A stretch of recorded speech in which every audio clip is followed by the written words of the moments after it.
जिंकावा संसार एडे नावे तरी शूर, एरकायती बापुडी कीर अहंकाराची घोडी. पण ऐशा नावे देव धरी जेतो भावे, एरकायती बापुडी कीर अहंकाराची घोडी. तुका म्हणे जावे सत्कीर्तीने बरवे, एरकायती बापुडी कीर अहंकाराची घोडी. पांडुरंगा करू प्रथम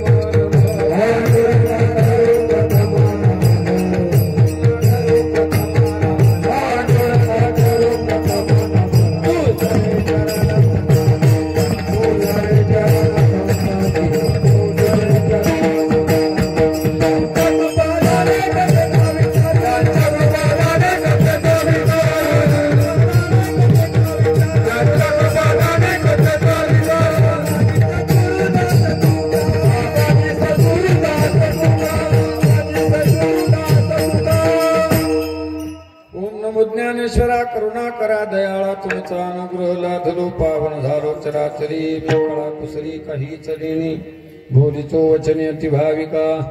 एका जनार्दनी तुमचा दास, त्याची आस पुरवावी. तुमचा अनुग्रह लाधलो पावन झालो चराचरी. नमो सद्गुरु तुकया ज्ञान दीपा, नमो सद्गुरु सच्चिदानंद रूपा. नमो सद्गुरु भक्त कल्याण मूर्ती, नमो सद्गुरु भास्करा पूर्ण कीर्ती. जयांचे केलिया स्मरण, होय सकळ विधियांचे अधिकरण. तेची वंदू श्री चरण, श्री गुरूंचे ते नमस्कारो नियाता.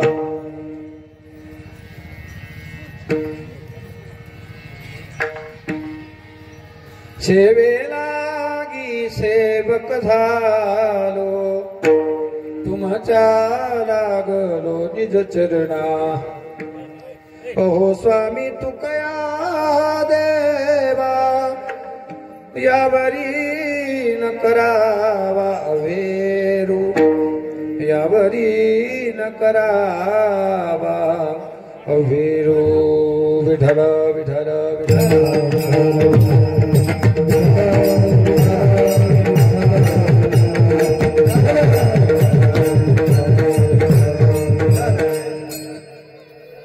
जिंकावा संसार एने नावे तरी शूर, एरकायती बापुडी कीर अहंकाराची घोडी. प्रस्तुत प्राप्त प्रसंगी प्राप्त स्थळी योगी सम्राट सद्गुरु गजानन बाबांच्या या पवित्र पावन दरबारामध्ये प्राप्त झालेली आजची चिंतनाची सेवा महाराजांच्या प्रगट उत्सवाच्या निमित्तानं आपल्या या परमक्षेत्र वसारी या गावामध्ये महाराजांच्या दरबारात प्राप्त झालेली आजची चिंतनाची सेवा आमचे परमादरणीय हरिभक्तीपरायण केशव महाराज इंगोले यांच्या माध्यमातून आमचे साहजिकच गुरुबंधू संजय दादा काशीद यांच्या माध्यमातून प्राप्त झालेली ही काय तर कीर्तनाची सेवा. साहजिकच आल्याबरोबर ज्यांच्याकडे आमचं फराळाचं कार्यक्रम होता, आमचे फोटोग्राफरच ना पवन दादा काय हा छानपैकी जाधव आहे ना, हा त्यांच्याकडे कार्यक्रम. त्याच्यानंतर साहजिकच सगळ्यांच्या सहकार्यानंच हा कार्यक्रम काय तर अतिशय भव्य दिव्य अशा स्वरूपाचा दिसतोय. उपस्थित सर्व टाळकरी मंडळी, विनकरी मराठ बाबा आपले वडीलच आहेत है ना, वा हा त्यांच्याकडेच काय तर विसावा होता. सर्व टाळकरी मंडळी गावातलीच आहेत काय, सर्व विशेष म्हणजे हे चोपदार गावातलेच काय, दोघे भाऊच दिसतात.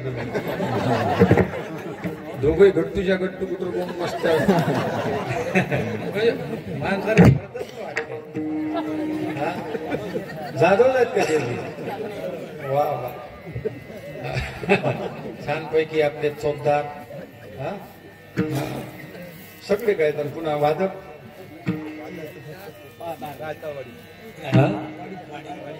हो वाडीचे हरिभक्त परायण काय नाव माऊली महाराज.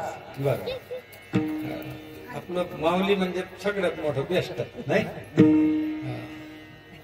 खरं. आता इथं असणारे सगळे माऊली स्वरूपच आहेत. उपस्थित सर्व गणमान्य जाधव बाबा आमचे त्यांचंही या ठिकाणी मी स्वागत करतो. उपस्थित सर्व गावकरी आणि उपस्थित सर्व लाडक्या बहिणी. लाडक्या बहिणी आहेत ना आता, हा, म्हणून तुमचंही या ठिकाणी स्वागत करतो.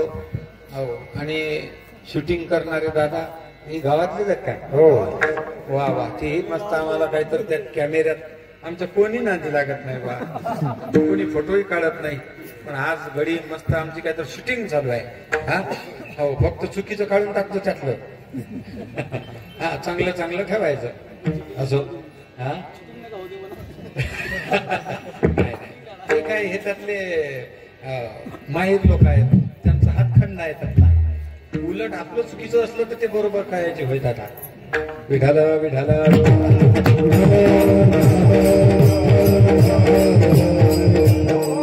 बाबांचा दरबार आहे. विशेष म्हणजे ज्यांनी या कार्यक्रमाकरता, म्हणजे मंदिराचा दरबार जंगल मी मंगलच आहे तर.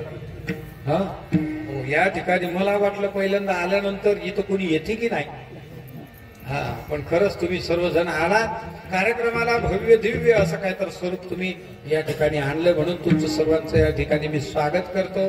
ज्यांनी या खरोखरच या मंदिराकरता जागा दिली, ज्यांनी काहीतरी अनमोल असं काहीतरी या ठिकाणी सहकार्य केलं, त्या सर्वांचं काहीतरी मनापासून हार्दिक अभिनंदन, हार्दिक स्वागत या ठिकाणी करतो. आपल्या चिंतनाला सुरुवात करतो. विठ्ठल विठ्ठल.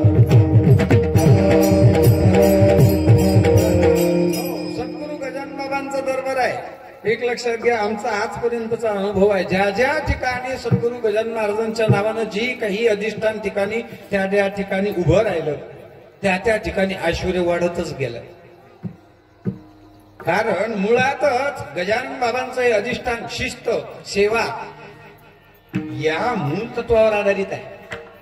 गजानन बाबांचं जे अधिष्ठानच आहे ना, ते अधिष्ठान ज्या वेळेला हे उभा राहिलं, हो, महाराजांनी हयातच असताना हो काय तर सगळ्यांना सांगून ठेवलं की हे बघा कडे, हो तुम्ही अधिष्ठान मंदिर बांधा, तुम्ही काय तर माझी व्यवस्था करा, पण एक लक्षात ठेवा, काय सेवा.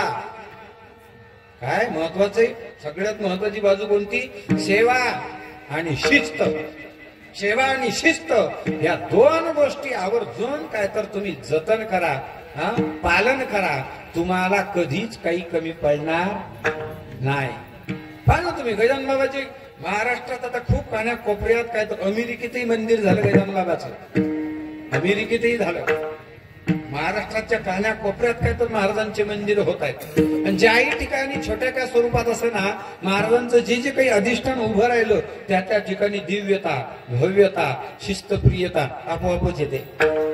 हो, म्हणून जगात कोणीही कानाकोपऱ्यात जा, आम्ही फिरतो अक्कलकोट, काय तर इकडे कुणीकडे जातो, पंढरपूर जा, अक्कलकोटला जा, भारताच्या कोण्याही कानाकोपऱ्यात जा, आणि त्या लोकांना फक्त एवढं म्हणावं, त्यांनी म्हणावं कोणीकडचे, आम्ही शेगावचे.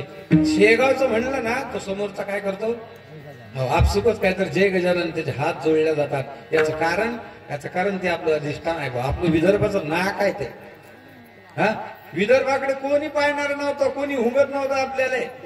पण हे एक महात्मा महागद्य सप्तमीला काय तर अंगावर कपडा नसताना शीत वेचून उष्टे शीत वेचून खाणारा तो महात्मा, हा, आज त्या महात्म्याच्या दरबारात लाखो लोक जेवतात. विठ्ठल विठ्ठल.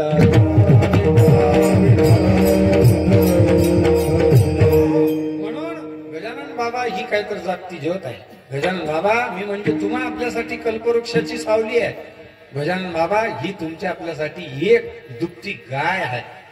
हो, आपण इच्छा करायची गजानन बाबाच्या दरबारात, गजानन बाबाच्या पुढं आपल्या काय तर अडचणी सांगायच्या, आणि त्या अडचणी गजानन बाबांनी सामर्थ्याने गजाननाच्या, सामर्थ्याने गजाननाच्या संकट जाई माघारा. गण गण गणात होते, गण गण गणात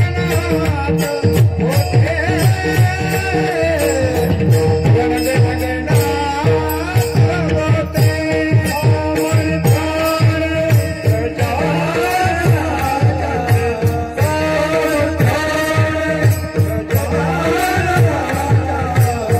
संकट जाई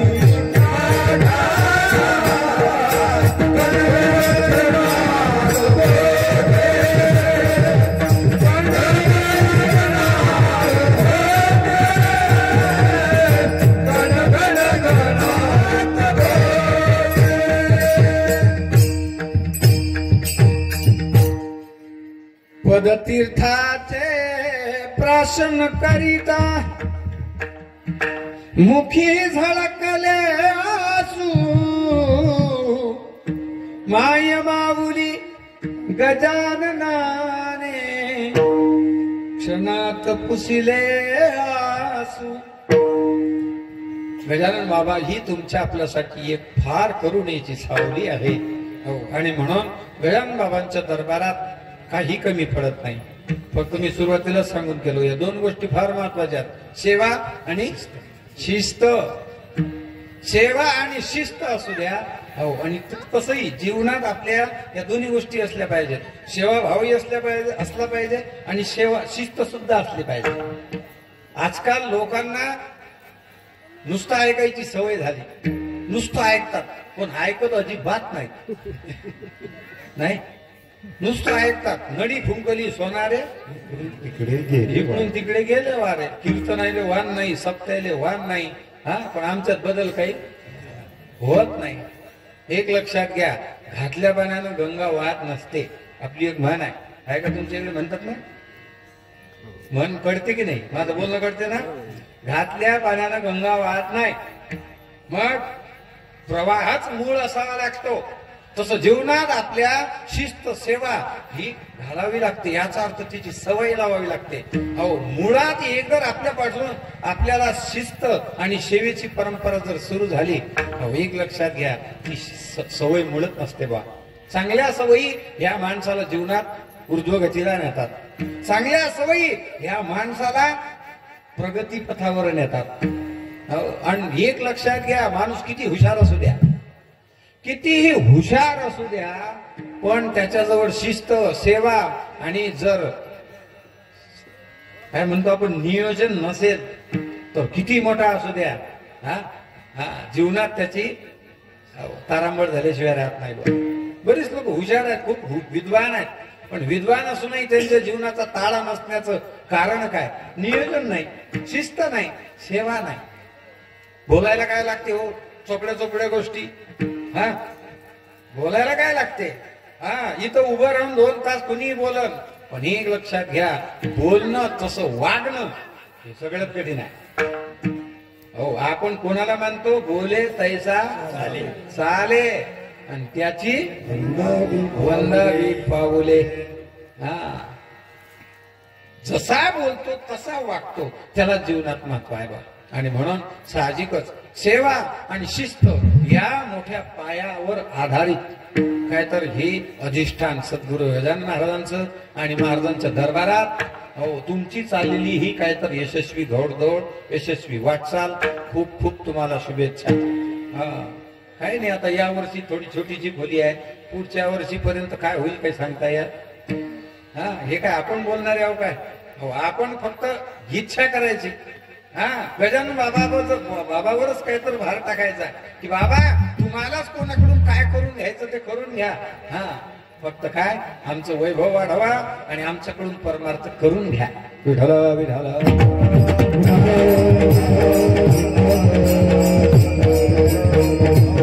आणि साहजिकच अशा या ठिकाणी प्राप्त झालेली ही चिंतनाची सेवा, सेवेकरता घेतलेला अभंग तुकोबारायांचा 4 चरणाचा सारा सरळ सोपा असा अभंग. या अभंगातून तुकोबाराय शिवराची व्याख्या सांगतात. शिवर कोणाला म्हणावं असा काय तर उल्लेखनीय असा अभंग तुकोबारांचा आहे. विठ्ठल विठ्ठल.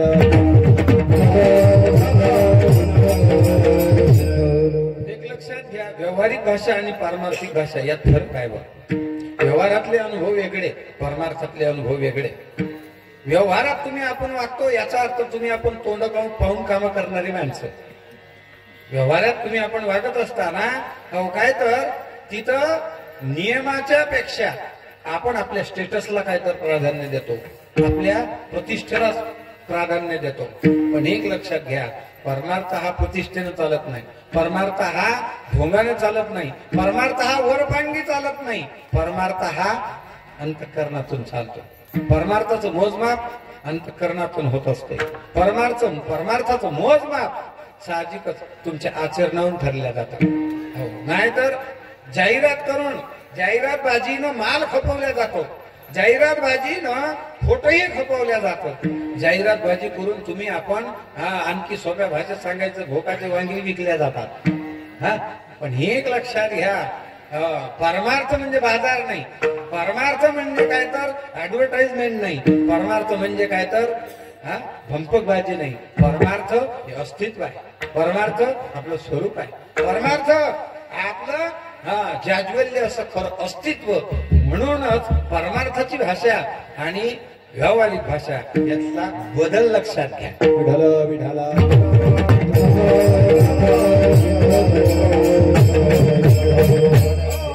व्यावहारिक अवस्थेमध्ये काय तर वरपांगी विचार केला जातो. दिसतो कसा, त्याच्याजवळ बजेट कसा आहे. आता आपण लग्न ठरवायचं म्हणल्यावर कशा पद्धतीनं सुरुवात करतो, व्यावहारिक दृष्टीनंच की नाही.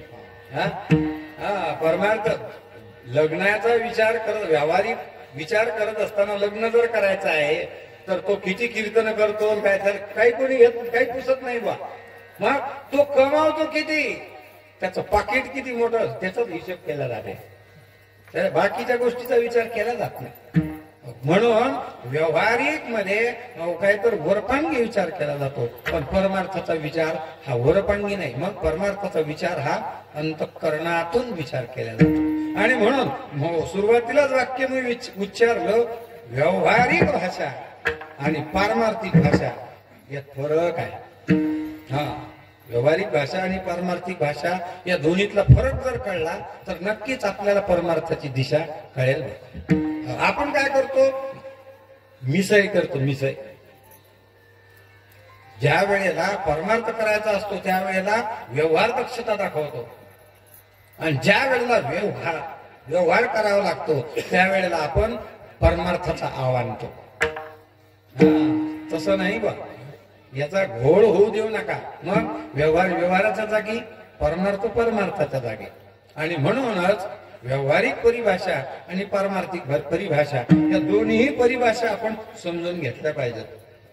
व्यवहारामध्ये काय तर तुम्ही आपण वरपांगी आणि साहजिकच वरपांगी विचार करतो, पण परमार्थामध्ये मात्र साहजिकच अंतःकरणातून त्याला आपण पारमार्थिक दृष्ट्या सदाचारावरून, त्याच्या वैराग्यावरून, त्याच्या विचारशैलीवरून, त्याच्या वागण्यावरून काय तर त्याची कल्पना केल्या जाते. आणि म्हणूनच प्रस्तुत अभंग सुद्धा ज्या वेळेला तुकोबाऱ्या एका ठिकाणी भंडारा डोंगरावर चिंतन करत असताना प्रत्येक वेगवेगळ्या क्षेत्रातले लोक त्यांच्याकडे आले. राजकारणी आले, शैक्षणिक क्षेत्रातले आले, सामाजिक क्षेत्रातले आले, आणि महाराजांना म्हणतात, महाराज आम्ही आमच्या जीवनामध्ये खूप काहीतर क्रांती केलेली आहे. राजकारण्यातले लोक त्या पद्धतीनं की आम्ही मोठे आहोत, आम्हाला खूप समाज मानतो. बरोबर, काय हरकत नाही. बरं, तुमचं काय म्हणणं आहे? आम्ही सामाजिक क्षेत्रात फार मोठी क्रांती केलेली आहे, फार मोठ्या शाळा समाजासाठी खूप उपक्रम केलेले आहेत. मग महाराज आमचा सुद्धा समाजामध्ये मान सन्मान वाढावा, संतांच्या काही तर लेवल मध्ये आमची गणती केल्या जावी, असा आमचा मानस आहे. त्यावेळेला तुकोबाराय हसले. तुकोबारायाने विचार केला की आता यांना सांगावं कसं. आता तुकोबारायांचा स्वभाव म्हणजे एकच प्रमाण, नाही भीड भाड. खरंच आमच्या भाषेत त्याला शिनटोक म्हणतात. तुमच्या इकडे आहे का शब्द? शिनटोक, तोंडावरच बोलणे. नाही तेच बिनटोक म्हणजे रोखोक. थोडक्यात सारख्या भाषेत सांगायचं म्हणजे मुलायचा ठेवायचा नाही, तो समोरचा कोण आहे काही घेणं देणं नाही. मग हे बघडे हे असं आहे. तुकोबाऱ्यांनी सरळ सरळ सांगितलं, हे बघा तुम्ही तुमच्या क्षेत्रात मोठेपणा मिळवलेला असेल, आणखी मिळवाल तो भाग वेगळा, पण पारमार्थिक दृष्ट्या आम्ही ज्याला शूर म्हणतो, पारमार्थिक दृष्ट्या आम्ही ज्याला मोठं मानतो, ते आमचं मोजमाप वेगळं आहे. आम्ही तुम्हाला वाटत असेल आम्ही फार मोठा शूरपणा केला, फार मोठेपणा काहीतरी मिळवला, परंतु आध्यात्मिक दृष्टीनं आध्यात्मिक कसोटीवर मात्र आम्ही त्याला शूर म्हणायला तयार नाही. मग महाराज हो शूर कोणाला मानता तुम्ही? हो तेच सांगतात अभंगाच्या पहिल्याच्या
येणे नावे तरी शूर. आम्ही शूर कोणाला म्हणतो? ज्यानं संसाराला जिंकलं त्याला आम्ही शूर मानतो.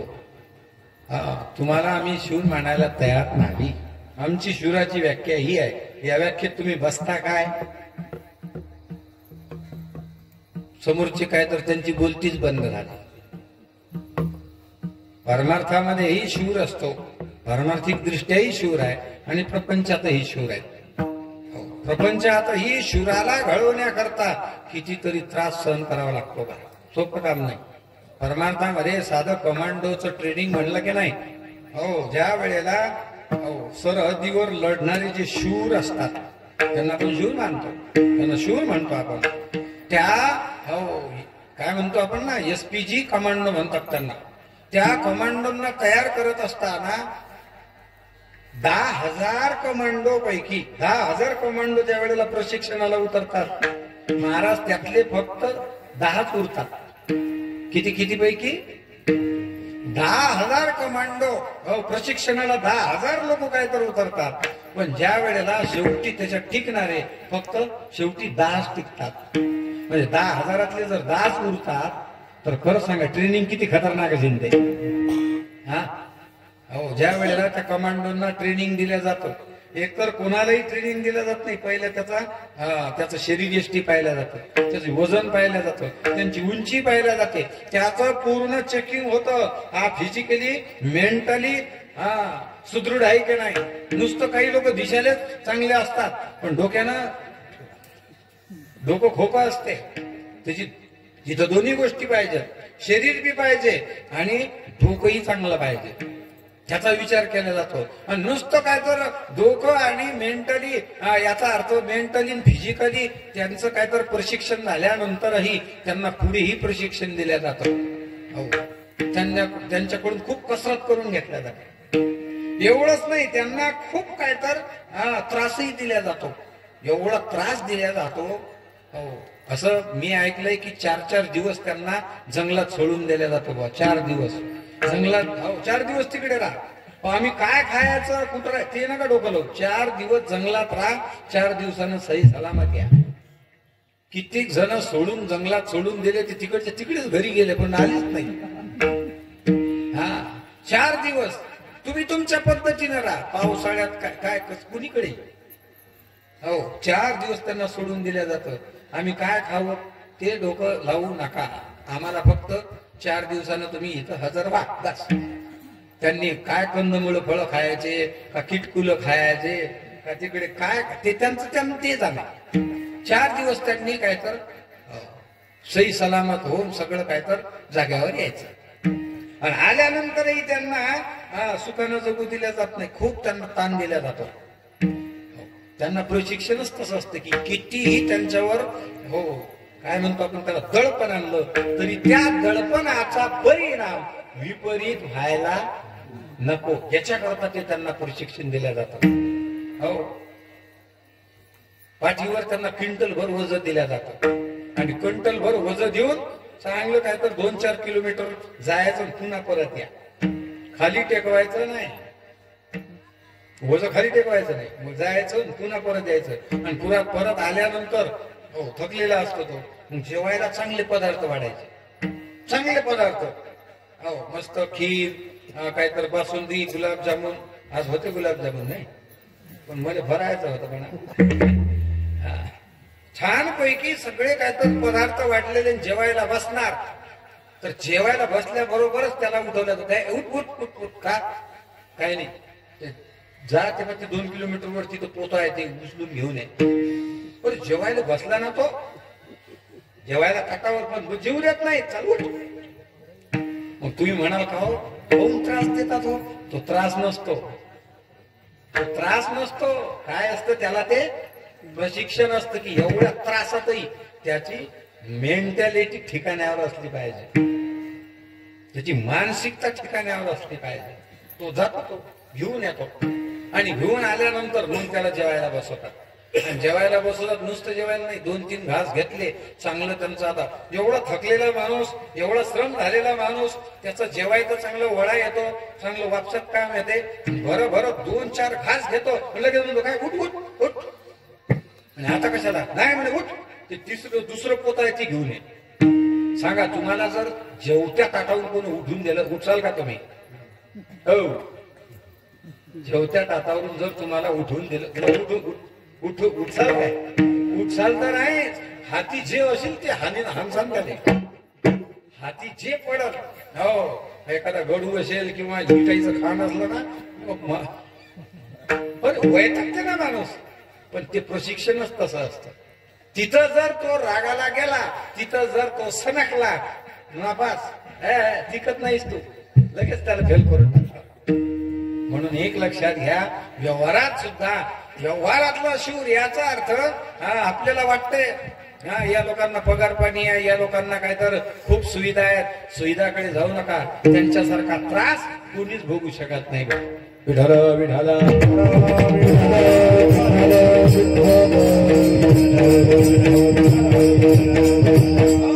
आणि म्हणून साहजिकच व्यवहारातलं शूर पण प्राप्त करता जर एवढा त्रास सहन करावा लागतो तर परमार्थातला शूर म्हणजे काही सोपा नाही बा. एक लक्षात घ्या तसं पाहिलं ना पारमार्थिक दृष्ट्या स्वतःच्या बळावर कोणीच मोठा होत नाही. आपल्या प्रापंचिक दृष्ट्या प्रपंचातला मोठा जो आहे की नाही तो स्वतः कधीच मोठा झालेला नसतो. कारण कुणाच्या तरी पोटी जन्माला आलेला आहे. त्याच्या अवतीभोवती कुणाचा तरी त्याच्यावर हात आहे, कोणाची तरी त्याला मदत आहे. बरेच लोक म्हणतात आजकाल हे फेड फार विचित्र झालेलं आहे. काय महाराज आम्ही लय हाल भोगले. फार लोक काय तर आपल्या दुःखाचं भांडवल करतात. महाराज आम्ही फार हाल भोगले. एक लक्षात घ्या मी म्हणतो हाल भोगले म्हणूनच तुम्ही चांगले राहिले. हो हाल भोगले म्हणूनच चांगले राहिले.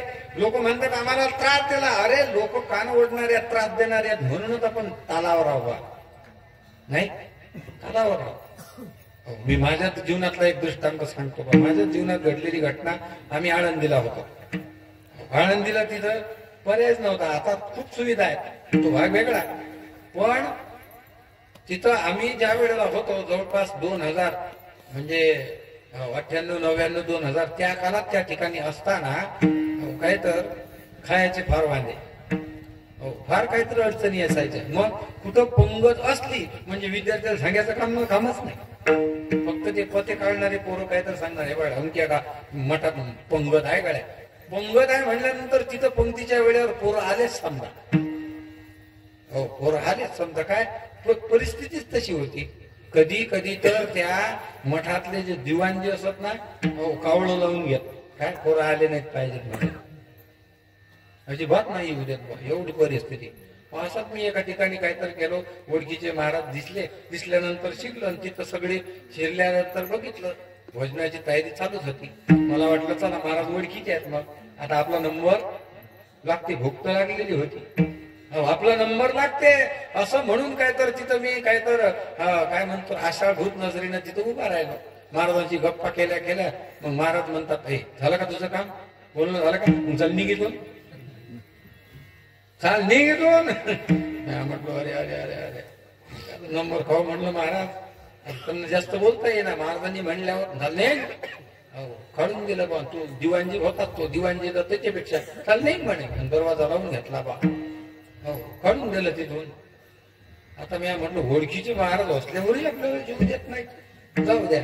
मग गेलो कुठंतरी एका मठात, कसं तरी काहीतरी होतं शिड पाकत, तेवढंच खाल्लं. आणि पण मग मनाला हेच वाटत होतं की अरे आपली सोय कशी लागेल, काही ना काही तर पोट तर भरलं पाहिजे, अभ्यास तर करायचा आहे, पण पोटात काही नाही, अभ्यास कसा होईल. मग त्याच्यासाठी आता पर्यायच नाही, पर्याय एकच. काय पर्याय? काय मधुकरी, पर्याय मधुकरी. हो आता लाज सोडून द्यावीच लागेल, आता लाज बाळगायचं कामच नाही. म्हणून काय तर शेवटी गोटा ठेवला मनावर, मस्त पैकी हे दुपट होतच असं, त्या दुपट्याला 2 गाठा पाडल्या आणि एक काय तर किटली घेतली आणि गेलो बा डुडुळ गावात. सोळं जाय डुडुळ गावात गेलो आणि गेल्यानंतर तिथं मोठ्या हिमतीनं, आता मला माहित नाही चप्पल नेतात की नाही, पण त्यावेळेला चप्पल जर पायाच असली तर मधुकरी ना भेटे. मग चप्पल काय केलं, उन्हाचा पाय, दुपारची वेळ, पण ते नदीच्या काठी, इंद्रायणीच्या काठी एका झाडाखाली चप्पल लपवल्या आणि बिना चपलीचं गेलो. गेल्यानंतर आवाज दिला पहिल्या घरी, आई साहेब मधुकरी, आई साहेब मधुकरी. दुसरा आवाज दिल्याबरोबर आतून आवाज आला, हो महाराज थांबा जरा.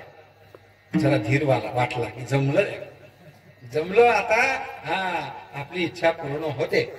लगेच आई साहेबांनी त्या आतल्या त्या आई साहेबांनी काय केलं, एक बाजरीची भाकर आणि एका वाटीत कालवण काहीतरी घेऊन आल्या. एवढा आनंद वाटला, तो आनंद जीवनात एवढा आनंद कधी झाला नाही.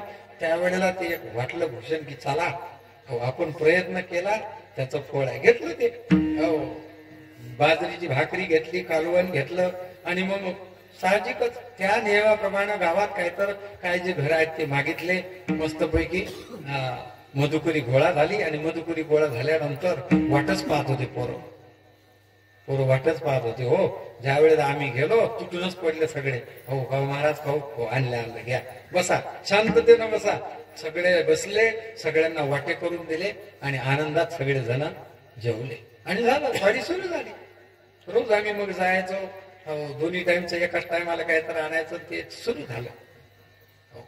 पण मग एक दिवस त्या महाराजांची भेट झाली. महाराजांची भेट झाल्यावर मी म्हटलं, हो महाराज, मी त्या दिवशी तुमच्याजवळ होतो, पंक्तीची सगळी व्यवस्था होती, मग सगळी व्यवस्था असताना तुम्ही मला जीव काय दिला नाही. ते म्हणले, अरे तुला जीव घालायला मला काय लागत होतं म्हणे. पण एक लक्षात घे, तू विद्यार्थी आहेस आणि तुला हे दिव्य काहीतरी जीवनात काहीतरी करायचं आहे, शिक्षण घ्यायचं आहे. म्हणून एक लक्षात घे, अशा वेळेस परावलंबीपणा काहीतरी कामाचा नसतो. स्वतःचं डोकं चालवायचं, त्याच्याकरता तुला मी काढून दिलं. मी तुला काय तर तुझा अपमान म्हणून तुला काढून दिलं नाही. तुझा द्वेष म्हणून काय तर तुला खाऊ घालायचं नव्हतं माझ्या मनात, म्हणून तुला काढून दिलं नाही. मग तुला दिशा मिळाली पाहिजे, तुला स्वतःचं जीवन काय तर कर्तृत्व करायचं आहे ना, मग अशाला काय तर सोडून दिलं पाहिजे. त्याला जास्त सुविधा उपलब्ध करून द्यायच्याच नाही. तू तुझ्या मतानं कर. आणि खरंच एक लक्षात घ्या, बरीच लोक म्हणतात आम्हाला लोक त्रास झाला, आम्हाला लोकांनी लय त्रास दिला. एक लक्षात घ्या, ते लोक त्रास देणारे नाही, तुम्हाला घडवणारे आहे. जे लोक तुम्हाला काय तर तुमचे कान उचलतात, तुम्हाला नाव बोट ठेवतात, ही लोक तुम्हाला काय तर छळणारे नाहीत, मग तुम्हाला घडवणारे आहेत. त्यांनी काय तर तुम्हाला त्रास दिला, म्हणूनच तुम्ही सजग राहिला. याचा अर्थ लोकांनी त्रासच द्यायला पाहिजे असं नाही. लोकांनी त्रासच द्यावा असा त्याचा अर्थ नाही. हा, पण माझा बोलण्याचा मजेत अर्थ घ्या असा आहे हो की समाजामध्ये आपल्या अवतीभोवती लोक बरेच आपल्याला आपलं काही तर कधी बोलते, कोणी काही करते, याचा अर्थ ते आपल्याला घडवत असतात हे माणसानं विसरू नये. विठ्ठल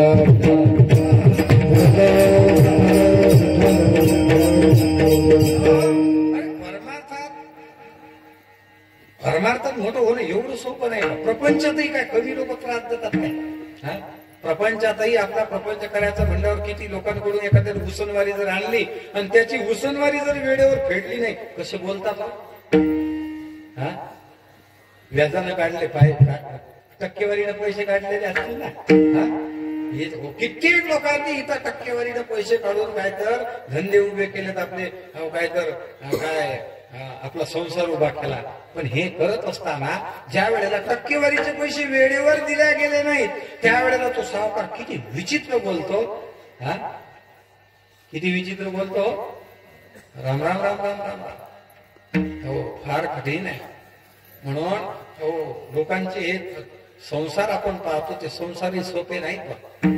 संसार करताना सुद्धा या लोकांनी खूप काय तर त्रास सहन केलेला आहे.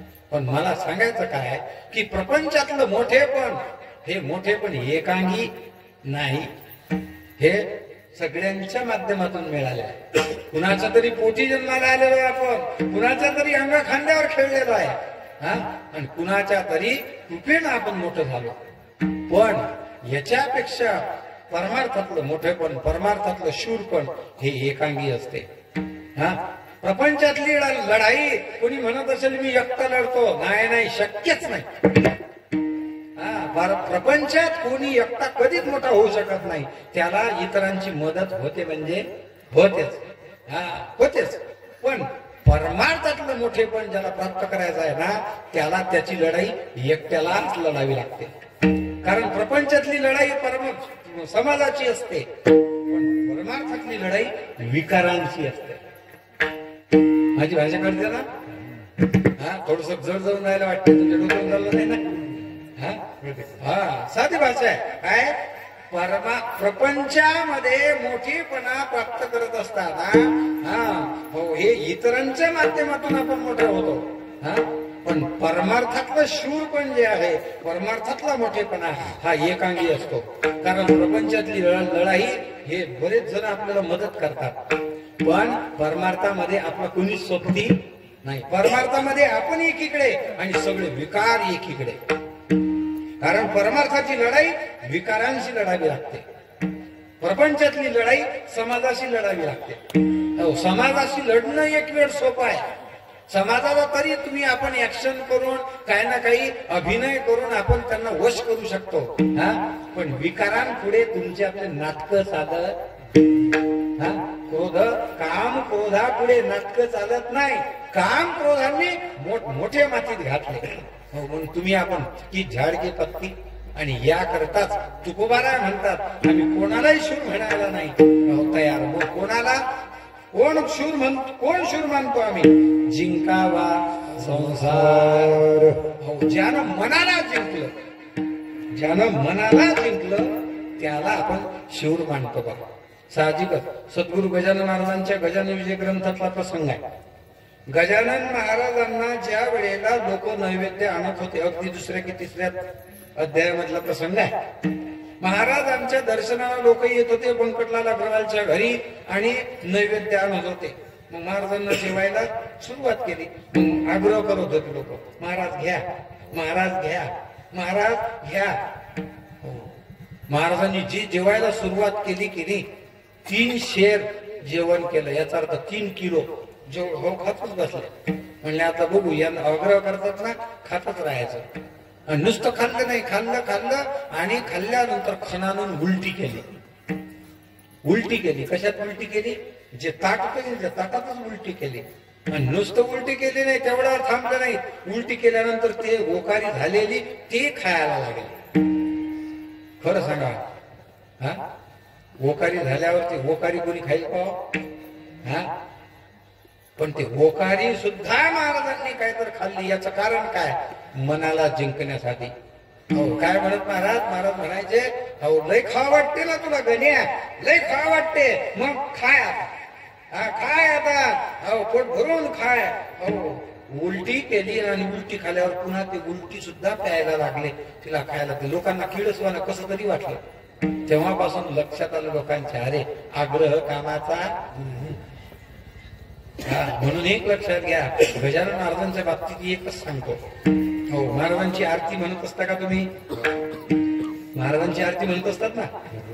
महाराजांच्या आरतीतलं पहिलं कडवं काय? निर्गुण ब्रह्म सनातन अव्यय अविनाशी स्थिरचर व्यापून उरले ते या जगताशी. ते तू तत्व खरोखर निसंशय असशी. लीला मात्रे धरिले मानव देहाशी. जय देव जय देव जय जय सच्चित स्वरूपा. लीला मात्रे धरिले मानव देहासी. महाराजांचं प्रागट्य आहे. महाराजांचा जन्म मानलेला नाही, महाराजांचं प्रागट्य आहे. का प्रागट्य आहे? नवनाथ. तुम्ही म्हणता हो योनी वाचून प्रगट होता येतं का? वा वा, प्रगट होता येतं. योनी वाचून प्रगट झालेले सगळे नवनाथांचा जन्म पाहतात. पहा तुम्ही, नवनाथ आईच्या गर्भातून झाले, जन्माला आले का हो? मच्छिंद्रनाथ माशाच्या पोटातून जन्म, कानिपनाथ हत्तीच्या कानातून आहे ना, गजकर्णातून काय तर, गोरखनाथ उकिरड्यातून जन्माला आले. ज्याप्रमाणे हे नवनाथ तसे जन्माला आले, तसा महाराजांचा काय तर प्रागट्य आहे. विठ्ठल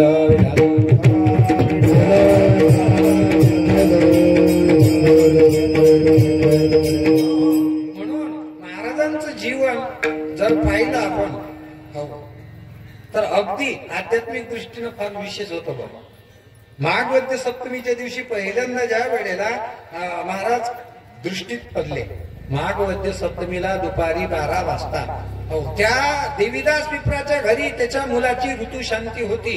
त्या निमित्तानं ब्राह्मण भोजन होतं. सगळे जण येऊन जेवून जात होते आणि जेवणाला निमंत्रित असणारे दामोदरपंत कुलकर्णी, बंकटलाल अग्रवाल जेवायला आले.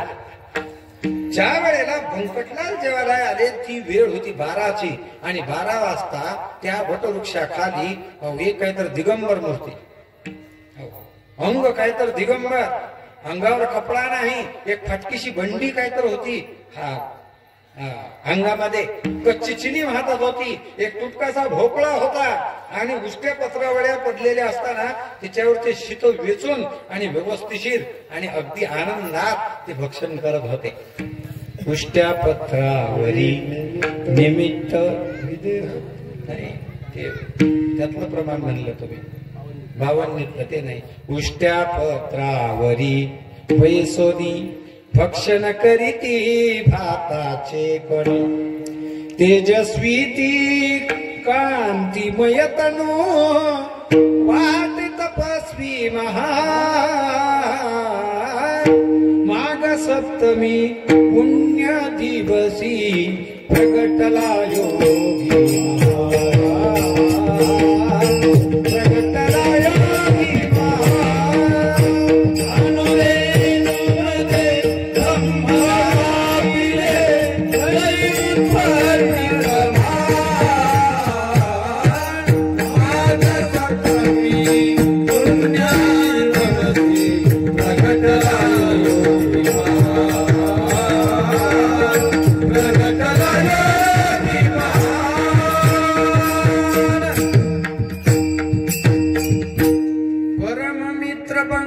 दामोदर.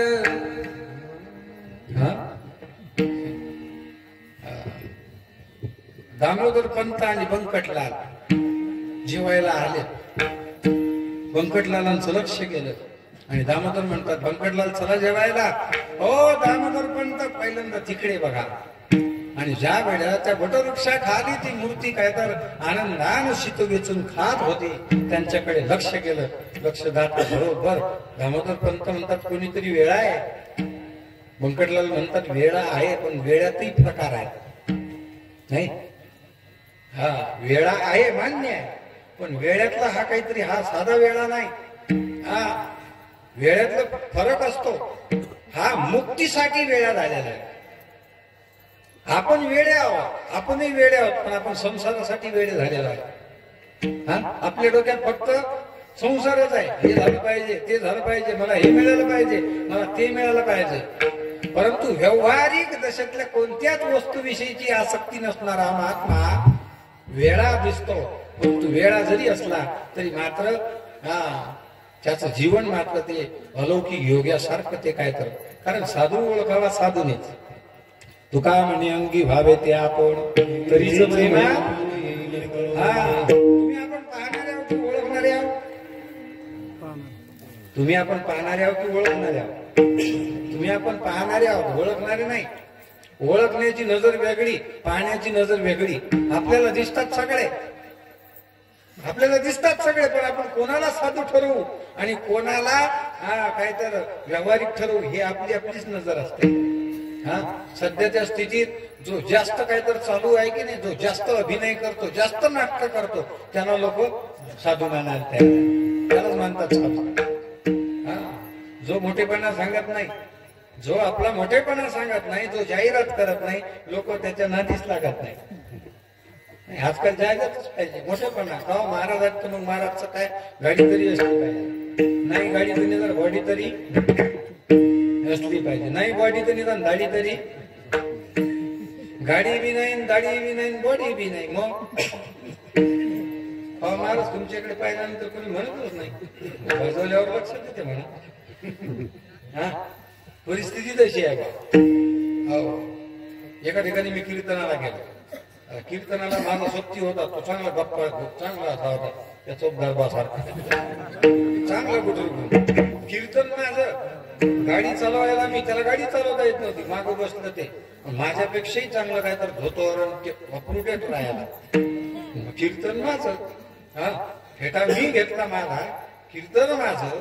हो, पण ज्या वेळेला त्या गावात गेलो, जाता बरोबर गाडीत उतरता बरोबर गाडीवरून जसा उतरला, महाराज आले, महाराज आले, त्यालाच पाठवलं, त्याच पूजन केलं, त्याला धार घातला. तुम्ही माझ्याकडे मॅडला चुप बस.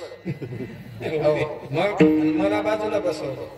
मोठं ताट आलं जेवायला, महाराज ताटावर जेवायला, मी त्याच्या बाजूला. ज्या वेळेला कीर्तनाची वेळ आली त्यावेळेला खाऊ महाराज कीर्तन बांधा फेटा नाही म्हणे, कीर्तन यांचं एकही थांबलं नाही तिथं कार्यकर्ता. सगळे कार्यकर्ते गुल झाले म्हणे काय, कीर्तन तर यांचं आहे म्हणे. हो, मग कीर्तन ज्या वेळेला झालं, कीर्तन झाल्यावर मग ते म्हणले महाराज आमच्याकडून चूक झाली बरं का, आम्हाला क्षमा करा. क्षमा करायचं कामच नाही.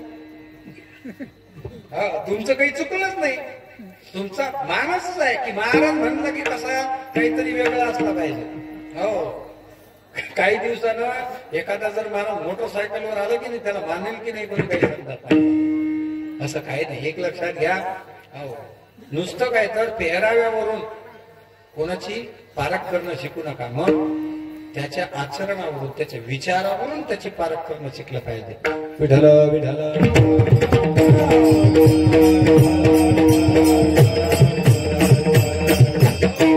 आपला विषय काय चालू आहे? प्रापंचिक आणि परमार्थातला हा भेद लक्षात घ्या बाबा. व्यवहारातला भेद आणि परमार्थातला हा भेद जर लक्षात आला तर नक्कीच आपल्याला खऱ्या संताची दिनचर्या लक्षात येईल. आणि म्हणून तुकोबाराय म्हणतात आम्ही त्यांना शिर म्हणायला तयारच नाही की जे समाजामध्ये मोठे आहेत. कारण समाजातलं मोठेपण हे एकांगी नसते, सगळेजण मदत करतात, सगळ्यांची काय तर मदत असते. पण परमार्थात ज्या वेळेला तो लढतो, परमार्थातला जो शिर असतो की नाही, त्याची लढाई त्याला एकट्यालाच करावी लागते, एकट्यालाच करावी लागते. आणि एक लक्षात घ्या, प्रपंचात तरी काय तर लोक एकमेकांना आधार देतात. हो, पण परमार्थ करणाऱ्याला तर घरातूनच पहिली विरोध होते. मीराबाईचं उदाहरण घ्या तुम्ही. मीराबाईला घरातलेच मिळाल म्हणत नाही. लोग कहे मीरा रे बाबरी, बाप कहे कुलनासी रे. लोग कहे मीरा रे बाबरी, बाप कहे कुलनासी रे. बाप कहे कुलनासी रे, घुंघरू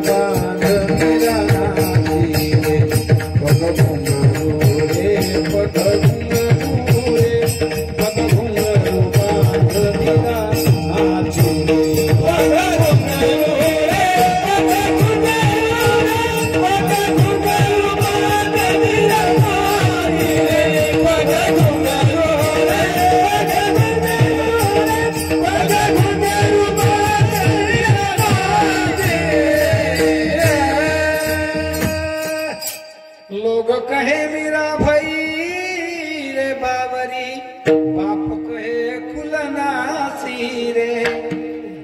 बाप स्वतःला म्हणत होता म्याण झाली आहे.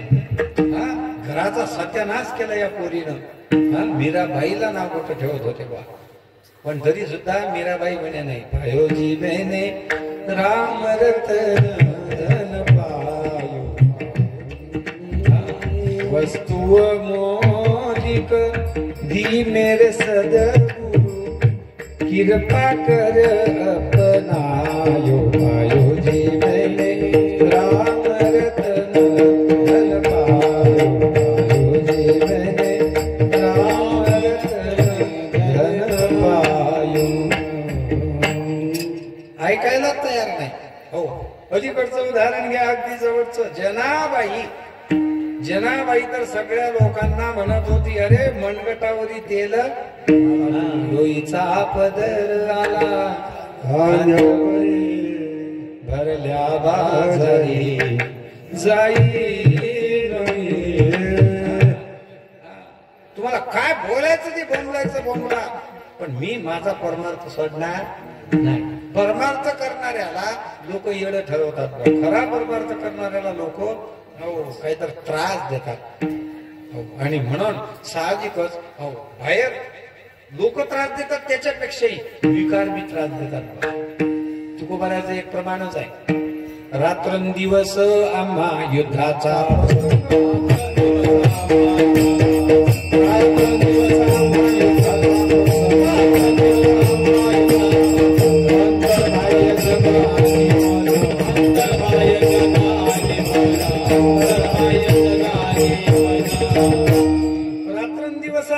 युद्धाचा प्रसंग. अंतर्बाह्य जन आणि मन. लोकांनाही झगडावं लागतं. लोकही काही नाही ते बोलतात. आणि लोक बोलतील त्यात नवल नाही. विकारही त्रास देतात बा. तुम्हाला वाटते का हे सोपं आहे? अरे खूप काहीतरी याच्यात परमार्थ करणं म्हणजे लोकांना असं वाटते गाड्या घोड्या पाहून या कीर्तनाकडे वळणारे जे आहेत ना, फक्त याच आशेनं वळायला लागले. आता काय मस्त बजेट बसते गड्या. 2-3 टिपणे गेले की झालं. एवढं सोपं आहे का हे? सोप्या सापड्या गोष्टी करून काय तर तुम्ही आपण लोकांना घडवू शकतो. पण एक लक्षात घ्या, ते लोकांना फसवणं नाही, ते स्वतःला फसवणं आहे. कुठपर्यंत चालली ना आहे दुकानदारी? कुठपर्यंत जर या गावातला कीर्तनकार दुसऱ्या गावात चालतच नाही. कारण तो म्हणजे इथे सांगितलं तिथे इथेच सांगते. काय पण त्याला आध्यात्मिक चर्चा करायला ज्या वेळेला तुम्ही आपण बोलावतो त्यावेळेला आध्यात्मिक चर्चा काही समजत नाही. ब्रह्म म्हणजे काय? शरीराचे भाग किती, शरीराचे प्रकार किती, सूक्ष्म शरीर काय, कारण शरीर काय, स्थूल शरीर काय, काही घेणं देणं नाही. बस तो पोपटासारखा शिकवलेल्यासारखा पार चुटू 2-3 गोष्टी सांगतो आणि तेवढंच काय तर तेवढ्यावर भागवतो. आणि आजकाल तर लोकांचं एकच, महाराज हे सांगा महाराज ते सांगा. असू द्या, तुमच्या अपेक्षा काही गैर नाही समाजाला. पण मला हे वाटतं, मग अशीच आमचा एक विषय झाला की कीर्तनातून जर ह्या गोष्टी सांगाव्या लागतात. आज फार मोठ्या समस्या आहेत बा. आई बापांची समस्या आहे. पुन्हा सगळ्यात आता भेडसावणारी समस्या म्हणजे लग्नाची. पुरीच भेटत नाही. तुमच्या इकडे कसं काय? तुमच्या इकडे तेच बॉम्ब आहे काय? सगळीकडे हो, फार कठीण काम आहे. त्यावेळेला आपण जातो पोरीच्या बापाकडे. पोरीला त्या बापाने जर विचारलं तर म्हणजे हे बघा काय पहिले तर शेती लागेल. बरोबर, शेती आहे. मग पोरगी वावरात जाणार नाही. बर, सासू सासरे पाहिजे नाही, एकटाच पाहिजे. सांगा आता कसं करा? सासू सासरे पाहिजेत नाही, पण तू एकटाच पाहिजे. मग तू काय आभाळातून आणता त्याला? पुन्हा वावर पाहिजे, पण पोरगी वावरात जाणार मग इकून व्हायला काही समजत नाही बा. आणि एक लक्षात घ्या, इस्टेटी पाहून देणाऱ्याचे सध्याच्या स्थितीत 90% लोकांचे वांदे आहेत. 90% लोकांचे इस्टेटीवर काय तर लग्न करणार आहे. आणि एक लक्षात घ्या, अजूनही सध्या ही स्थितीत जे लोक माणुसकी पाहून, जे लोक काय तर त्या मुलाचं आचरण पाहून लोक समाजावर काय तर साहजिक असते, लोकांचं आचरण पाहून देणाऱ्या मुली, याचा अर्थ त्यांचे संसार चांगले आहेत बा. म्हणून एक लक्षात घ्या, मान्य आहे ही काही सोपं नाही. आपल्याला वाटते ज्या वेळेला देताना काय तर आपण म्हणतो नाही बा इस्टेटचा विचार करावाच लागतो. पण इस्टेट एक लक्षात घ्या, तो जर चांगला असेल, तो आचरणमान चांगला असेल तर चांगली गोष्ट आहे. पण तो जर गुणी असेल ना, तर त्याच्याजवळ किती इस्टेट असू द्या, त्याचा सत्यानाश केल्याशिवाय तो. म्हणून आचरणाला किंमत आहे बा सध्याच्या स्थितीत. आपण तिकडे त्याच गोष्टी केल्या पाहिजेत. म्हणून एक लक्षात घ्या, माझा हाच मुद्दा आहे, काय व्यवहार आणि परमार्थ याच्यात सांगड व्यवस्थित घाला बरं का. व्यवहाराचं भांडवल परमार्थासाठी वापरू नका, आणि परमार्थाचा बाजार करू नका. बस या दोन गोष्टी पाळा. काही लोक व्यवहाराचा काय तर देखावेपणा, लोकांना काय तर आकर्षित करण्यासाठी काही काही तर मस्त माळा घालतात, मस्त पैकी गंध लावतात, आणि बाजारात फिरतात. नाही ते वेगळं सांगायची काही आवश्यकता नाही. अरे लेका माळ पाहून रे लेका तुला ढोर देतात रे लोक, आणि तू काय तर त्याचा गैरफायदा घेऊन काय तर तुझा धंदा चालवतो तू तुझा. म्हणून एक लक्षात घ्या, व्यवहारात काय तर भंपकबाजी करू नका. कारण एक ना एक दिवस बिंग फुटल्याशिवाय कितीक दिवस लोकांना लबाडी करसाल तुम्ही, कितीक दिवस. म्हणून एक लक्षात घ्या, मी नेहमी सांगत असतो एक गोष्ट, काय कर्म आणि बुद्धी याचा फार मोठा संबंध आहे बरं. कर्म आणि बुद्धीचा सहचार आहे. जसं कर्म करू तशी बुद्धी होत असते. एक जण म्हणे, महाराज आम्ही दिवसभर नाही ते कुठाने करतो, पण संध्याकाळी मात्र मंदिरात दर्शनाला येतो. एक लक्षात घ्या, तुम्ही दिवसभर चुकीचं वागवून जर सायंकाळी मंदिरात येत असाल तर ते येणं तुमचं ढोंग आहे, तो परमार्थ नाही. तुम्ही लोकांना फसवताय, लोकांना दाखवण्यासाठी करताय, परमार्थ नाही तो तुमचा. तुम्हाला सायंकाळी देवाची द्वारी उभा क्षण भरी, तुम्हाला संध्याकाळी गजानन बाबाच्या मंदिरात आल्यानंतर दर्शनाचा आनंद घ्यायचा असेल तर तुम्हाला दिवसभर चांगलं कर्मच करावं लागेल, तेव्हाच तुम्हाला दर्शनाचा आनंद होईल. म्हणून शास्त्रही सांगते, दिवसभर माणसानं असं काम करावं, रात्री झोप चांगली लागली पाहिजे, 3-4 महिने अशी मेहनत करावी, 8 महिने बसून खाता आला पाहिजे, आणि जीवनभर अशा पद्धतीनं काहीतरी कर्म करावं की म्हातारपणात चांगल्या विचारानं जगता आलं पाहिजे. विठ्ठल विठ्ठल.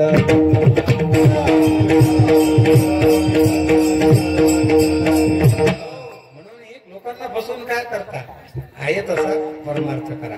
आणि म्हणूनच तुकोबाराय म्हणतात, आणि कोणालाही शिर म्हणायला तयार नाही. मग ज्यांनी मनाला जिंकलं, ज्यांनी शरीर याचा अर्थ संसार या शब्दाचा अर्थ काय, मन, ज्यानं मनाला जिंकलं तो खरा शिव. म्हणून छत्रपती शिवाजी महाराजांना आपण आदर्श का मानतो. सुभेदाराची सोन उभी केली समोर, बक्षीस म्हणून महाराज दिसायला सुंदर आहे आणि म्हणून आम्ही तुमच्या करता आणले. महाराज म्हणले, अरे अरे अरे हे चुकीच आहे. अरे आमच्याविषयी तुमच्या मनात अशी भावना, हे चुकीचं आहे. मग ती आमची आई सारखी आहे, सन्मानानं तिची बोळवण करा. खबरदार, यापुढे असं काम होता कामा नाही. छत्रपती शिवाजी महाराज आणखी विवेकानंदांना एक स्त्री प्रभावित झाली. महाराजांच्या ओजस्वीपणावर, महाराजांच्या तेजस्वीपणावर एक अमेरिकन स्त्री महाराजांवर प्रभावित झाली आणि महाराजांच्या जवळ आली. महाराज मला एक तुम्हाला बोलायचं आहे. म्हणले, काय? माझ्याशी विवाह कराल काय? आता ते काही आपल्यासारखे नव्हते, ते विवेकानंद होते, ते घाबरणारे होते. काय म्हणले, तुम्ही बसा. काय तुमच्या मनात काय आलं? तुमच्याशी मला लग्न करायचं. बरोबर, मग माझ्याशी लग्न करून तुम्हाला काय मिळेल? तुम्हाला काय अपेक्षा आहे? म्हणले, महाराज तुम्ही एवढे तेजस्वी आहात, एवढे ओजस्वी आहात, मला असं वाटते की तुमच्याशी जर लग्न केलं तर तुमच्यापासून होणारा मुलगा हा खरंच तेजस्वी होईल, म्हणून मला तुमच्याशी लग्न करायचं आहे. आई साहेब, तुमचं म्हणणं बरोबर आहे, पण एक काम करा ना, लग्न करायचं एवढं कुठाने केल्यापेक्षा एक काम करा, काय तुम्हाला मुलगा पाहिजे ना माझ्यासारखा, मलाच मुलगा माना ना. हा विषय संपला. काय मी तुमचा मुलगा व्हायला तयार आहे. हा तुम्हाला मी खरंच अगदी मनापासून मी तुम्हाला आई मानतो. हो लगेच ती माऊली गारच झाली बा. त्या माऊलीनं पायावर डोकंच ठेवलं.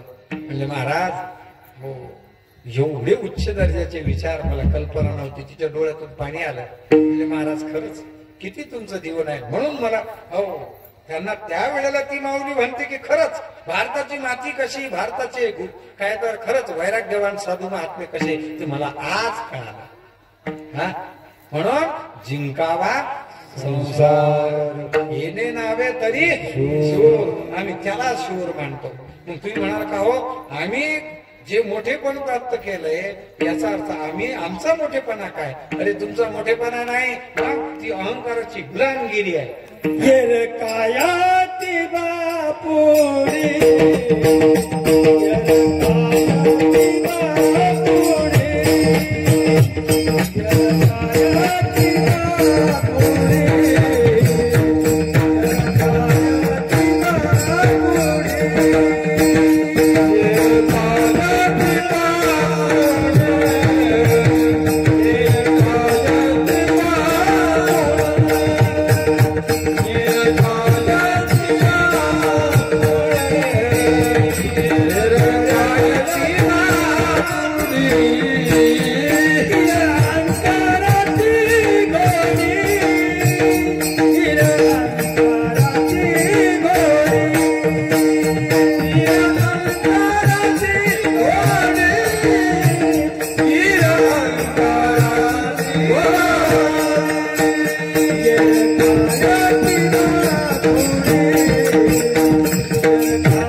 कायती बापुडी.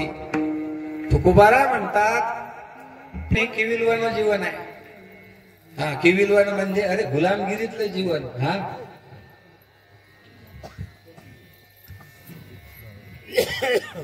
काय झालं. हा पुढचं नियोजन आहे ते ना. ते विठोबा रुक्माई झाले की ते सुरू करून द्यावं लागतं. चाल द्या तुमचा कार्यक्रम. इकडे लक्ष द्या. येर काय ती बापुडी. तुकोबाराय त्यांच्याविषयी आगतिकता व्यक्त करतात की अरे हे गुलाम आहेत. गुलाम कशाचे गुलाम. विकाराचे. पण खरंच आपण गुलामगिरीत जगणारे माणसं आहोत. आपल्या मनात आपलं मन नाही. आपल्या ताब्यात आपलं मन ताब्यात नाही. आपली इंद्रिय ताब्यात नाही. माऊली ज्ञानोबा म्हणतात काय जे तरलेची न तरती विशेष सिंधू. म्हणजे काय इंद्रिये जे जे म्हणती ते तेची पुरुष करती. ते तरलेची न तरती विशेष सिंधू. आपण या विषयाच्या अधीन झालेलो आहे. हा आपलं मन म्हणेन तसं वागणं. मनाच्या सुतानं वागतो बा आपण. मन आपल्या ताब्यात नाही. मग आपण मनाच्या ताब्यात आहोत. हा एक साधी गोष्ट आहे. एक वेळेला काय झालं. बापलेकर बाजारात चालले. बापलेकर बाजारात चालल्यानंतर नेमकं त्यावेळेला पोलिसाची एक व्हॅन आली. आणि त्या पोलिसाच्या व्हॅन मधून एक फार मोठा अट्टल चोर. हा अट्टल चोर काय तर पकडून निघून चालले होते. मग काय तर त्याला कशासाठी तरी काही आणलं असेल. त्याच्या अवतीभोवती काय तर चोर होते. आणि मग चोर असताना तो मध्ये आणि आजूबाजूला काहीतरी पोलीस. मग तो पोरगा विचारते बाबाले, म्हणजे का पप्पा हा कोण आहे, हे काय आहे? बापाने सांगितलं म्हणे बाळा तो मधला आहे की नाही, चोर आहे, तो अट्टल गुन्हेगार आहे. आणि आजूबाजूचे पोलीस म्हणजे एवढे पोलीस कसे काय, म्हणजे तो अट्टल आहे म्हणून त्याला पकडण्यासाठी त्याला दाबून ठेवण्यासाठी ते एवढे पाहिजेत म्हणे. झालं बा ते. आता पोऱ्यानं ध्यानात ठेवलं की मध्ये असणारा चोर असतो, अवतीभोवती असणारे पोलीस जर असले आणि त्याच्या मदत जर असला तर मदतला कोण असतो, चोर असतो. झालं. दुसऱ्या आठवड्याला बाजारात आला, पोरगाले आणलं सोबत. नेमकं त्यावेळेला आला एक मंत्री. त्यावेळेला आला एक मंत्री. आता मंत्री आल्यानंतर मंत्री जसा उतरला त्याचे अवतीभोवती काय होते, पोलीस होते. पोऱ्याच्या डोक्यातच होतो. पोऱ्याच्या डोक्यात होतो की मध्ये एखादा असेल आणि त्याच्या अवतीभोवती जर पोलीस असतील तो मधातला कोण असतो, चोर असतो. झालं. ते पाहायला पोऱ्यानं लगेच काय तर बापाला म्हणते बाबा पप्पा पप्पा, तर चोराला म्हणे चोर. कोणाला म्हणते, त्या मंत्र्याला म्हणते चोर. अभि म्हणे चूप बस ना बाबा. म्हणजे असं कसं, तुम्हीच तर सांगितलं होतं. मनात जर असेल कोणी आणि त्याला त्याच्या अवतीभोवती जर पोलीस असले तर त्याला चोर म्हणतात. तुम्हीच तर मागच्या आठवड्याला सांगितलं होतं. अरे म्हणे तो चोर होता याचा अर्थ तो चोर होता याचा अर्थ तो पोलिसांच्या ताब्यात होता. हा मंत्री आहे, याच्या ताब्यात आता बोला पाहिजे ना. अगदी तसंच आहे बा. आपली स्थिती कशी आहे, संत महात्मे हो हेही काहीतरी इंद्रियांच्या मध्ये आहेत, पण इंद्रिय त्यांच्या ताब्यात आहे. पण आपण मात्र कोणाच्या ताब्यात आहोत, इंद्रियांच्या ताब्यात आहे. म्हणून विषयाचे लोलिंगत ते फजित होतील. आणि म्हणून तुकोबाराय म्हणतात येरकायती बापुडी कीर अहंकाराची घोडी. अहंकार एक लक्षात घ्या, जीवनात अहंकार हा खूप माहितीत घालणार आहे बा. म्हणून साध्या साध्या गोष्टीवर लोक भांडणं करतात. साध्या साध्या गोष्टीवर कोणाला चहा प्या म्हणलं नाही तरी राग येतो. कोणाला खाली बस म्हणलं नाही तरी राग येतो. कुणाला जर रस्त्यानं जर साईड दिली नाही तरी त्याने राग येतो. एवढं काय तर लोकांचा इगो हर्ट झाल्यावर काय करतील सांगताच येत नाही. अरे लोक मजबुरी काही घेणं त्याला नाही.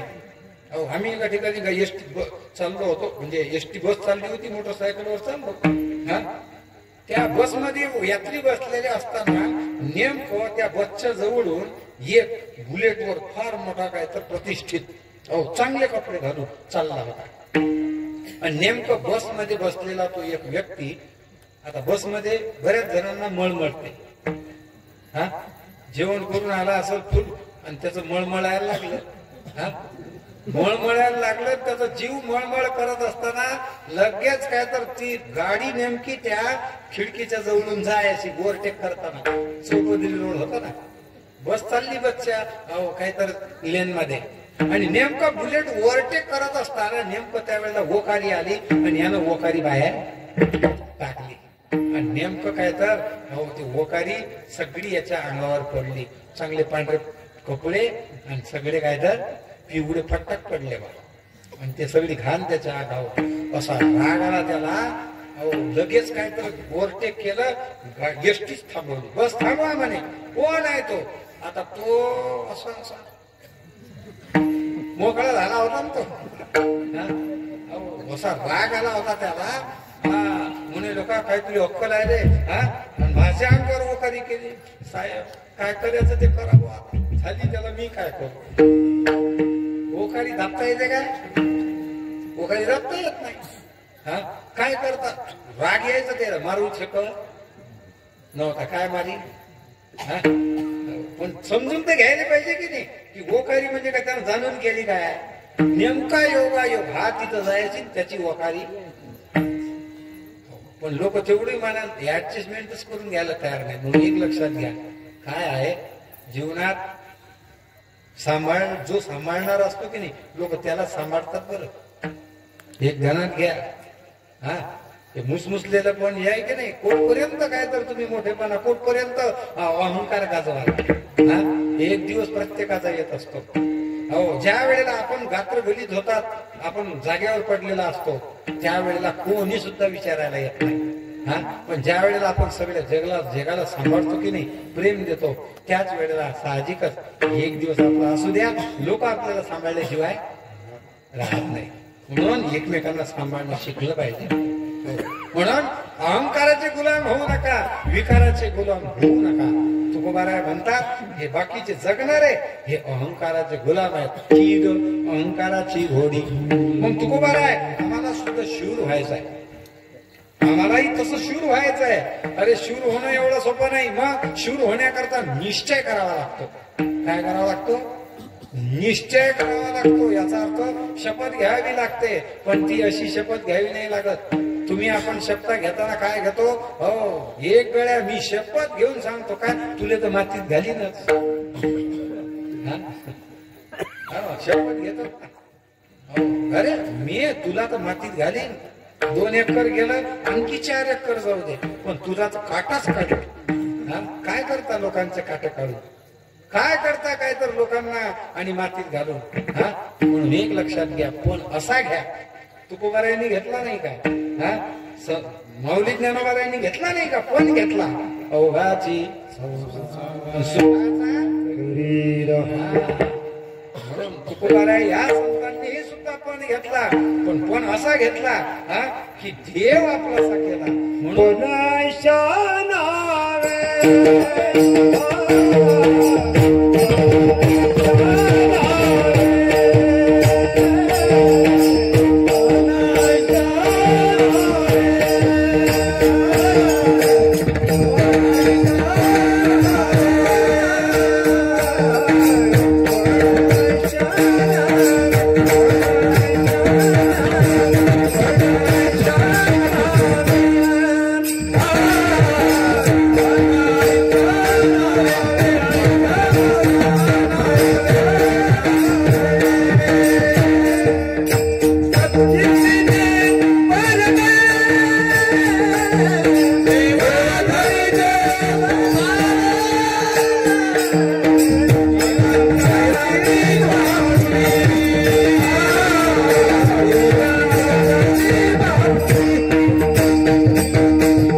नावे देव धरी जेतो भावे.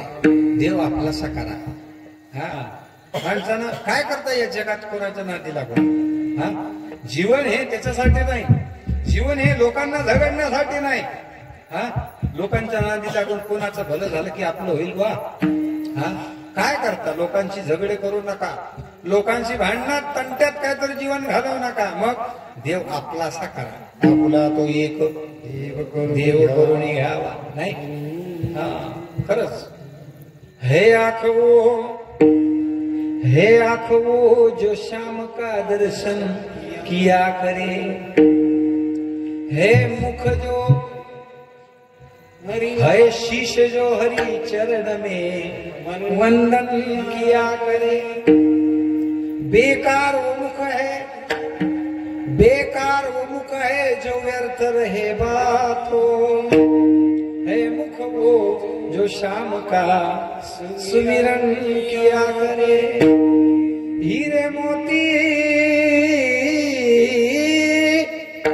हीरे मोती से शोभा नहीं है हाथ की, है हाथ जो शाम का पूजन किया करे.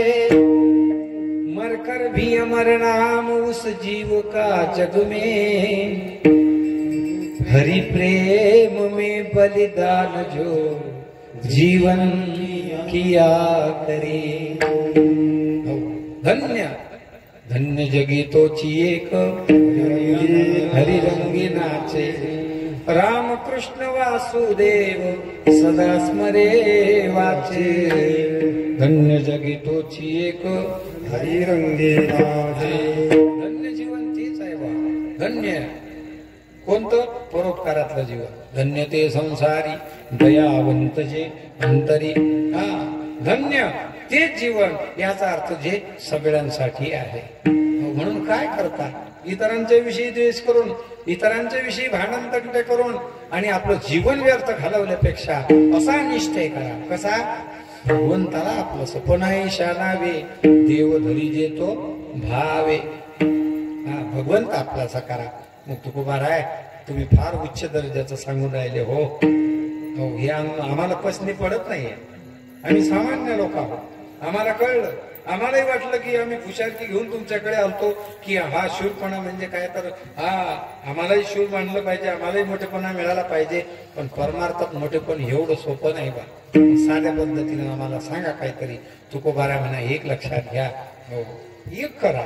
मान्य आहे, तुम्हाला मोठमोठ्या गोष्टी होत नाही, तुमच्याकडून मोठमोठ्या गोष्टी होत नाही, पण एक लक्षात ठेवा, अशा पद्धतीनं जगा की ज्या समाजात तुम्ही राहता, निदान त्या समाजानं तरी तुम्हाला चांगलं म्हणलं पाहिजे. ज्या समाजात तुम्ही आहात, लोकांनी म्हणलं पाहिजे की बरा होता बा. बस एवढं करा. अभंगाच्या शेवटच्या तुका म्हणे जावे, तुका म्हणे जावे, तुका म्हणे जावे, तुका म्हणे जावे, तुका म्हणे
सत्कीर्तीने बरवे.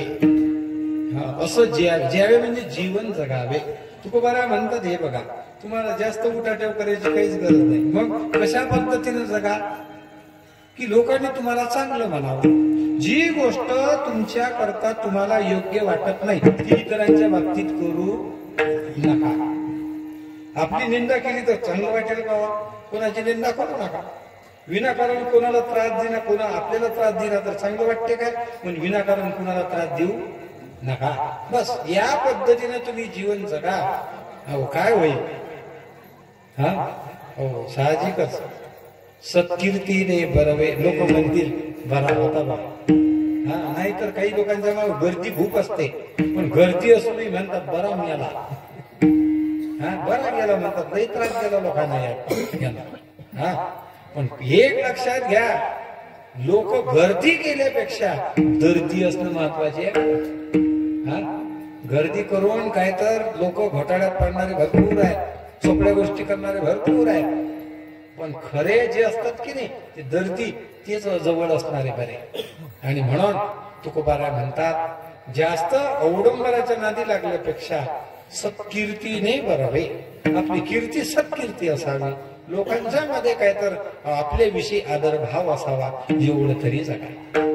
असो माझ्या अल्पनीतीप्रमाणे अभंगाचा भावार्थ मी, कारण हा दरबार योग्यांचा आहे, हा योगी सम्राट गजानन महाराजांचा आहे. म्हणून संतपर प्रकरणातला हा काहीतरी अभंग या ठिकाणी मी घेतला. बोलण्याच्या ओघात जे अयोग्य असेल ते माझ्या मतीचे दोष आहेत, जे योग्य आहे ते मात्र सद्गुरूंचा प्रसार आहे, गजाननाची कृपा आहे. खूप छान दरबार आहे, खूप छान मंदिर आहे, चांगलं अतिशय मन प्रसन्न झालं. एक लक्षात घ्या, मी सुरुवातीलाच बोललो, सेवा आणि शिस्त असू द्या, तुम्हाला काहीच कमी पडणार नाही. काय करा? सेवा करा. तुम्हाला वाटत असेल की आपल्याकडे कोणी बघेल, कोणी आपल्याला बोलेल, कोणी आपल्याला नाव घेईल, याची वाट पाहू नका. गजानन बाबासाठी सेवा करा. पाहणारा गजानन बाबा आहे, पाहणारे गजानन बाबा आहे, नक्कीच तुमच्या कार्याची दखल घेतील. म्हणून सेवा असू द्या आणि पुन्हा शिस्त असू द्या. शिस्त ही फार महत्वाची आहे. योगदान द्या आणि शिस्तीनं सगळ्या गोष्टी करा. खूप, कारण आपल्या योगदानातूनच गजानन महाराज संस्थान हे आपलं आहे, याचा अर्थ आपल्याच योगदानातून तयार झालेला आहे. सेवा आहे तिथं. तुमच्या इकडचे सुद्धा सेवेकरी गट असतील ना, सेवा करणारे काही कमी नाही बा, करोडपती लोक पण तिथं चपला घेतात लोकांच्या, द्या आमच्या हाती द्या. का? सेवा भाव. खरंच मंदिरातले जे आहेत, जे व्यवस्थापक आहेत, त्यांचं सुद्धा म्हणणं तेच आहे, आम्ही सेवक आहोत. कुठे मोठेपणा नाही, कोणी कोणाशी काही घेणं देणं नाही. तुम्ही सेवेदारी, मी बी सेवेदारी. म्हणून सेवा आणि शिस्त ठेवा. साहजिकच काही फार भव्य असं मंगलमय वातावरण आहे. गजानन बाबा तुम्हाला काहीच कमी पडू देणार नाही. म्हणून लाडक्या बहिणींनो, तुम्हाला महिना चालू आहे ना, आता वाढला वाटते.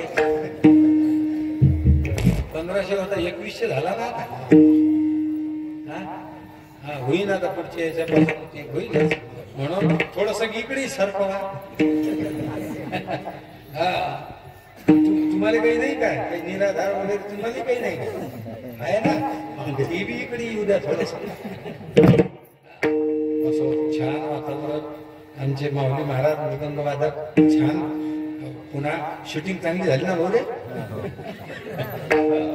सगळे काय तर टाळकरी सर्वांचं मी स्वागत करतो. चौकदार बुवा तर खरंच मी धाकातच होतो.